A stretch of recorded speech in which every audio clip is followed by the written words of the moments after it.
Hello বন্ধুরা, কেমন আছো সবাই? আশা করি সকলে অনেক অনেক ভালো আছো। হ্যাঁ, আমি কিন্তু এখন বেরিয়ে পড়ছি পরশনাথ পাহাড় যাওয়ার উদ্দেশ্যে, ঝাড়খণ্ডের পরশনাথ পাহাড় যাওয়ার উদ্দেশ্যে। তার আগের দিন রাত্রে ঠিক 10টা নাগাদ গাড়ি ছেড়ে রাস্তার এই সুন্দর ভিউ দেখতে দেখতে আমরা তার পরের দিন ভোর না হতে হতেই পৌঁছে গিয়েছিলাম এই পরশনাথ পাহাড়ে।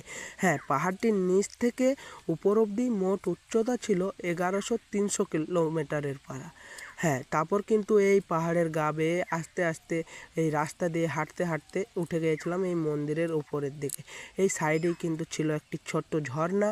তারপর মন্দিরে কিছুটা ওঠার পর পাহাড়ের উপরে দেখতে পাচ্ছ কত সুন্দর দৃশ্য। হ্যাঁ, ভিউটা দেখো, সত্যি অসাধারণ একটা দৃশ্যকাল আমরা দেখতে পেলাম। এখানে কিন্তু 1100 কিলোমিটার পথ অতিক্রম করে আমরা পাহাড়ের উপরে উঠেছিলাম।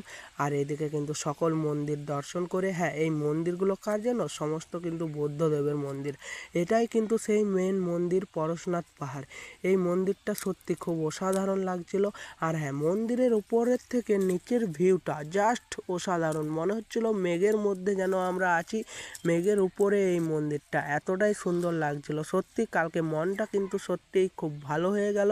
তোমরাও যদি এরকম ভিউ উপভোগ করতে যাও, একবার যেতে পারো এই পরশনাথ মন্দিরে। তারপর কিন্তু ভিতরে চলছিল পুজো পাঠ।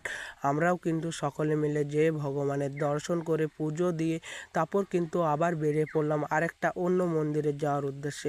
পাহাড়ের মধ্যে অনেক মন্দির ছিল, সব মন্দিরগুলো ঘুরতে পারিনি। এই দুটো মন্দিরেই গিয়েছিলাম, পরশনাথ মন্দির আর এই মন্দিরটা। পরশনাথ মন্দিরটাই হচ্ছে মেন মন্দির এই পাহাড়ের, যেটা সব থেকে উঁচু উঁচু জায়গার মধ্যে রয়েছে। তারপর কিন্তু এই নিচে নামার টাইমে এই মন্দিরটা দেখে আবার পাহাড় থেকে নিচে নেমে গাড়ি নিয়ে বেরিয়ে পড়লাম আরেকটা যাওয়ার উদ্দেশ্যে। আরেকটা জায়গা কোথায় গিয়েছিলাম বলছি, এটা হলো মায়াথান ড্যাম্পে।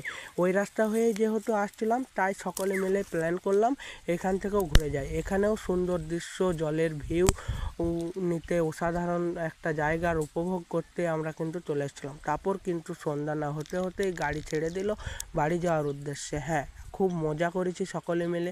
তোমরাও কে কে কোথায় পিকনিক গেলে অবশ্যই জানাও। আর আজকের ভিডিওটা ভালো লেগে থাকলে লাইক, কমেন্ট, শেয়ার এবং সাবস্ক্রাইব করতে ভুলো না। তোমরা সাবস্ক্রাইব করলে এরকম ভিডিও আরও ভালো বানাতে পারো।